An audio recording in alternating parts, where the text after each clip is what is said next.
Welcome to qnawire. Okay, so we know the relationship between the changing area and the changing velocity. So dA over A is equal to negative dV over V times 1 minus ma squared. So we know the velocity is a subsonic velocity, which means that Mach number is less than 1. If Mach number is less than 1, that means 1 minus ma squared is greater than 0, which means that 1 minus ma squared is positive.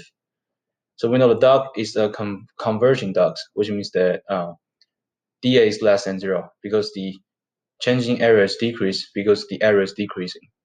So therefore, in order to maintain the balance of the equation, dv, which is the changing velocity, must be greater than 0. And this will give us the velocity is increasing.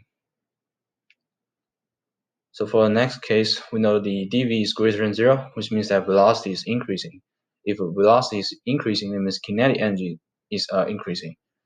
And if kinetic energy is increasing, that means the internal energy of the gas is decreasing, according to energy conservation law. So we know the temperature is associated with the internal energy. So therefore, temperature will decrease as well since the internal energy decrease. So for case C, the relationship between the changing area and the changing pressure can be expressed with such equation here. So we know dA is less than 0 and 1 minus ma squared is greater than 0. From the previous cases. So therefore, in order to maintain the balance of the equation, the changing pressure, which is dP here, must be less than 0, which means that the pressure is decreasing.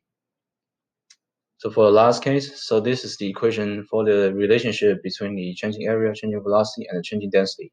So we know dA is less than 0, dV is greater than 0.